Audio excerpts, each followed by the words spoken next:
どうも、さっさんです。今回はですね、ロジクールから新しく発売されて非常に話題になっている、こちら G515 ラピッド TKL と、昨年発売された ProXTKL ラピッドについて、どちらもロジクールのラピトリ対応キーボードなんですけども、実はですね、この G515TKL ラピッドの方が新しいからいいとか、上位モデルとかっていうわけではなくて、シリーズが違うんですね。搭載されているキースイッチとか使用感についてもね、全然違いますので、この動画でそれぞれどんな違いがあって、どんな方にはどっちがおすすめみたいな話をね、していきたいと思います。そしてこの2つ、Amazon ブラックフライデーの対象にもなっていて、期間中非常にお得に購入できますので、今新しいゲーミングキーボードラピトリ対応の製品欲しいなと思っている方はぜひチェックしてみてください。Amazon ブラックフライデーの開催期間は12月21日0時から12月1日までとなっております。この期間僕のチャンネルではゲーミングデバイスに限らずね、お得な商品たくさん紹介していきたいと思ってますので、ぜひチャンネル登録と高評価で応援していただけますと嬉しいです。そしてそのお得な商品は動画の概要欄にリンクも載せている Amazon ストアフロントにね、どんどんまとめていきますので、そちらもね、チェックしてみてください。それでは早速やっていきましょう。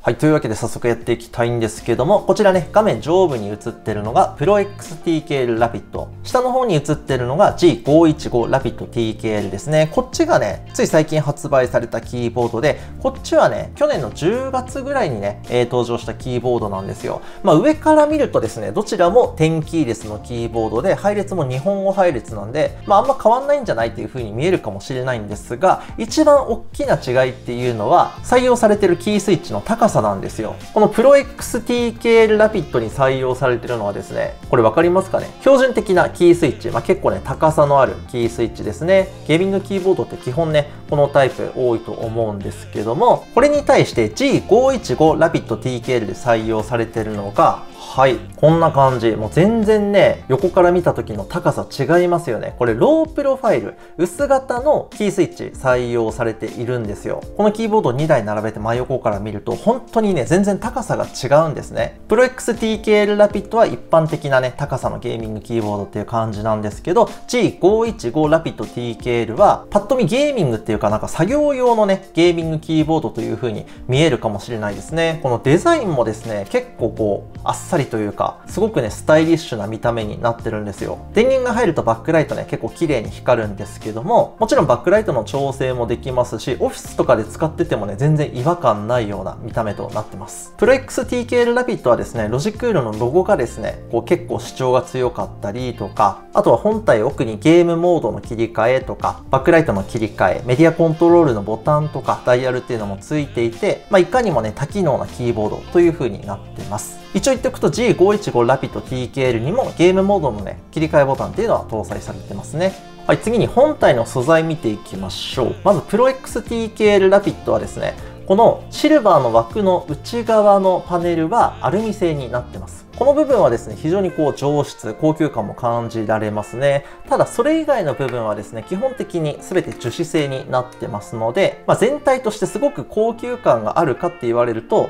そういうわけではないと思うんですけど、こういかにもゲーミングっていう感じも強すぎず、結構ね、かっこいい感じにまとまってるかなと思います。そして G515 ラピッド TKL なんですけども、こちらはですね、このトップパネル、ステンレス製になってるそうなんですよ。正直このね、金属部分のパネル、よく見てもあんまり違いはわかんないですね。で、このトップパネル以外の部分は ProXTKL ラピッドと同じく樹脂製となってますね。改めて見てもね、こっちは本当にこうスタイリッシュな見た目になってますよね。全然ゲーミング感がなくて、個人的にはこっちの見た目の方が好きかなと思ってます。接続端子の位置はどちらも本体左奥、若干違いはあるんですけども、端子は USB Type-C となってます。続いて底面の滑り止めとスタンドについて、これもね、どちらも全く同じですね。5箇所についていたりとか、スタンドを立ててないフラットな状態、1段階4度立てた状態、8度のね、大きいスタンドを立てた状態っていう感じでね、3段階で、調整できるようになってます。はい、それではキーキャップ見ていきましょう。こちらがですね、ProXTKL ラピッドのキーキャップなんですけども、素材がですね、PBT 素材で、印字は10日のダブルショットになっているので、電源が入るとね、バックライトと同じ色に文字が光って非常に綺麗ですし、長期間使っていてもね、これ摩耗で文字がね、擦れて消えたりとか、そういう心配もないですね。触り心地もね、こうサラサラとしつつも滑りにくいといったね、優れた素材となってます。G515 ラピッド TKL についても同じくね、ダブルショット PBT、文字も光りますし、触り心地もね、すごくいいと思いますね。で、こっちはね、WASD だけ色が違うんですよ。今回購入したのブラックなんですけども、この奥とこの4つのキーと、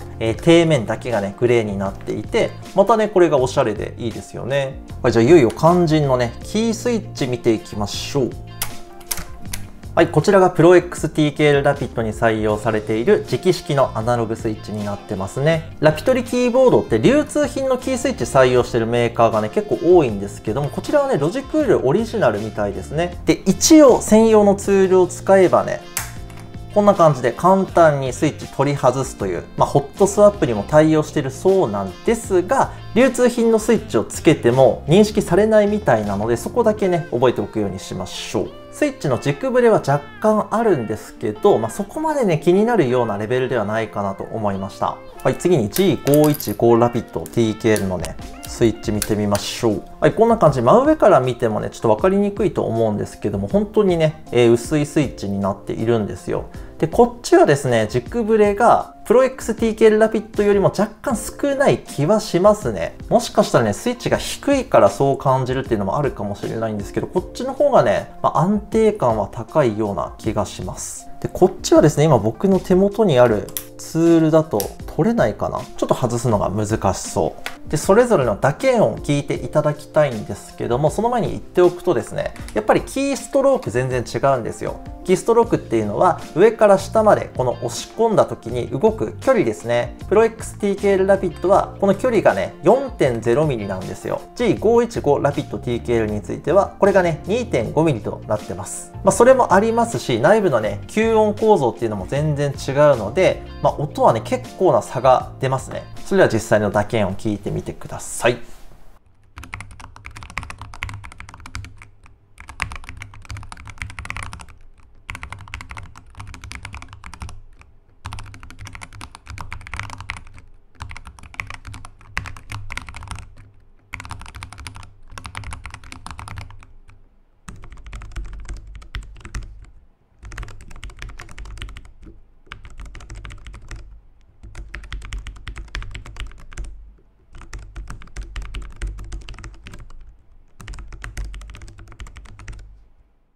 はい、という感じでした。まずね、ProXTKL ラピッドはですね、結構カチカチと心地のいいね、はっきりとした打鍵音が出るんですよ。で、G515 ラピッド TKL については、かなり静かですよね。カチカチというよりはスコスコといったね、打鍵音で、打ち心地としてはね、非常にどちらもね、滑らかで、タイピングはしやすいなとは思いました。大加圧ね、すごく軽いんですよ、どちらも。ただ、こっちはロープロファイルだからか、結構ね、初動の抵抗がね、はっきりしてるんですよ。ProXTKLラピッドはね、この初動もね、割と軽い力で入っていってしまうので、アクチュエーションポイント、このキーをどのぐらい押し込んだら反応するかっていうね、深さのことなんですけど、これをあまりにも浅く設定しておくとね、結構ミスタイプ起きてしまうので、そこは注意とか慣れが必要かなと思いました。こっちのね、G515 ラピッド TKL の方が割と安定してね、操作できるかなと感じましたね。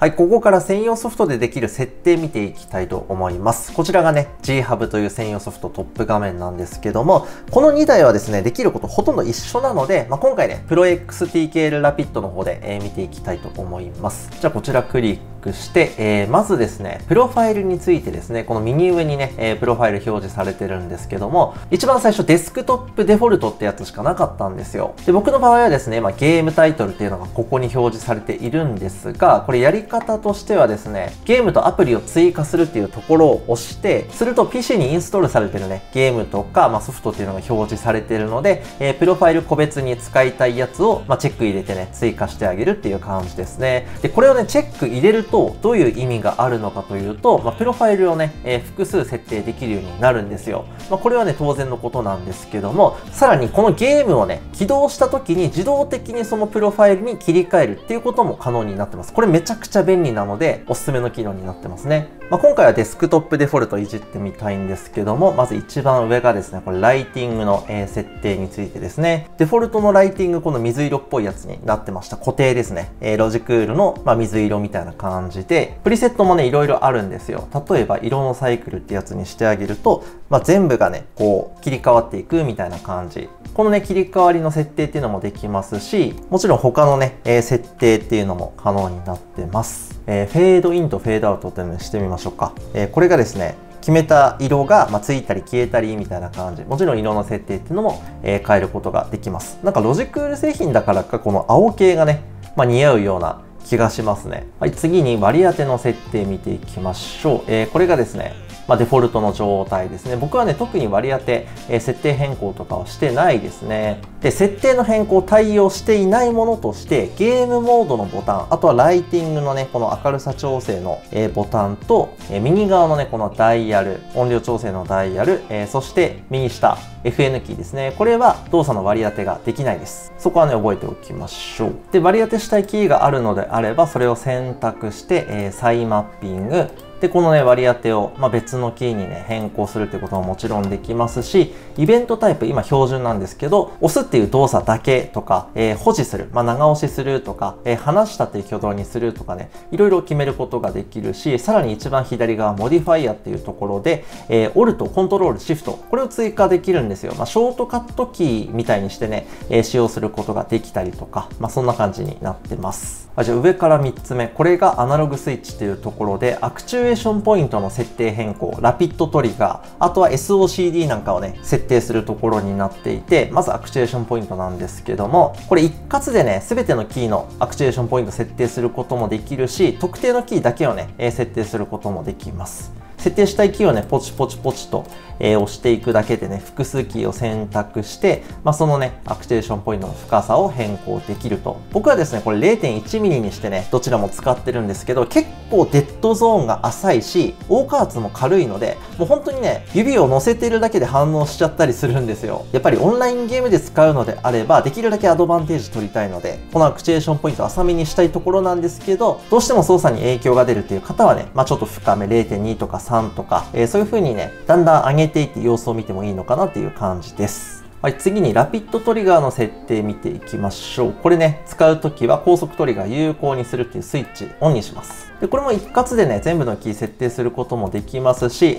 個別にですね、設定変えたいやつをポチポチ選択して、浅くするってやってあげることもできます。で、一旦解除してですね、僕の場合は、W キー。これね、FPS とかやるときに、ラピトリ感度めちゃくちゃ高くしておくと、話してないつもりが、話したっていう判定になってしまって、キャラクターその場に立ち止まったりすることがあるんですよ。なので、W キーはね、結構深めにしておくのが好きですね。で、3つ目がキーの優先順位。これがね、SOCD 設定するところになってます。SOCD 以外もね、できるんですけど、基本的にはね、キーストロークを優先か、最後の入力を優先。このどっちかにしてね、使うのが、普通かなと思いますね。で、SOCD の挙動についてね、軽く説明しておきたいんですけど、もしこの機能を使わない場合、A と D が同時に入力されると、FPS とかでキャラクターその場に停止されてしまうんですよ。でもこのキーストロークを優先っていう機能を使うと、A と D、どっちが深く押し込まれているかっていうのを認識してくれて、もし同時に入力があったとしても D の方が深めに押されてたら、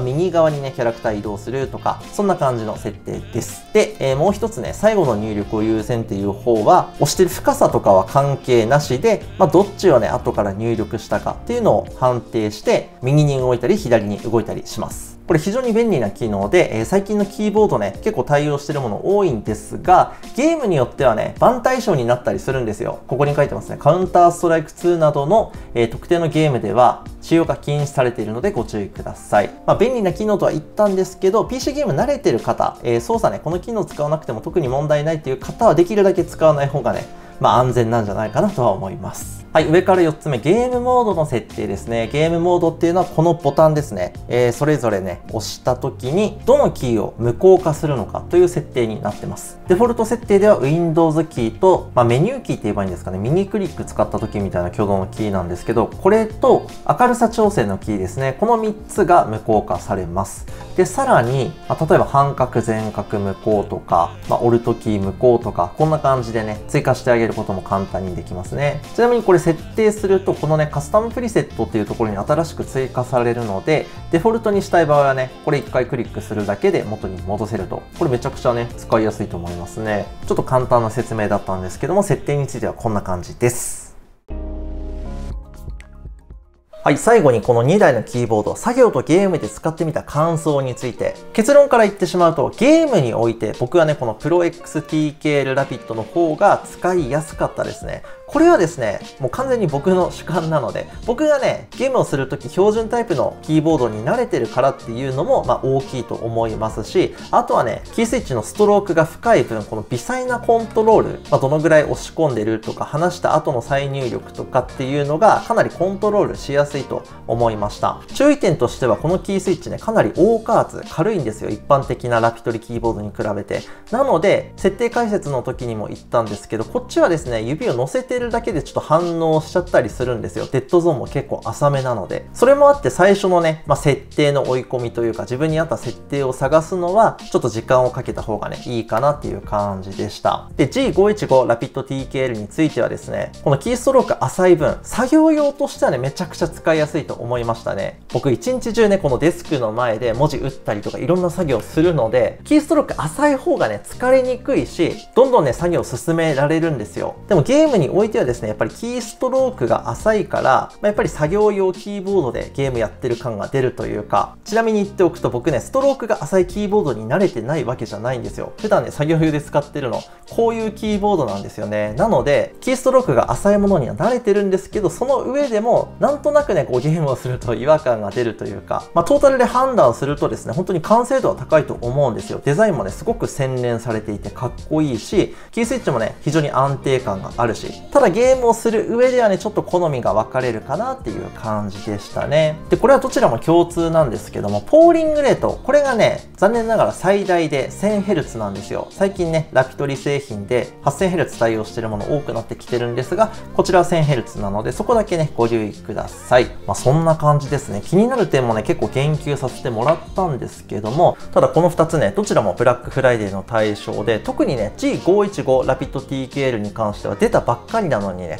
もうね、セール対象となってますので、新しいキーボード欲しかった方、ぜひこのタイミング狙ってみてください。冒頭でも言ったんですけど、動画の概要欄にね、僕のストアフロントのリンク載せてあります。そちらにね、このキーボードも載ってますので、ぜひチェックしてみてください。こんな感じで私とさん、普段からガジェットレビューの動画たくさんアップしてますので、よろしければチャンネル登録と高評価で応援していただけますと嬉しいです。それでは次回の動画でまたお会いいたしましょう。バイバイ。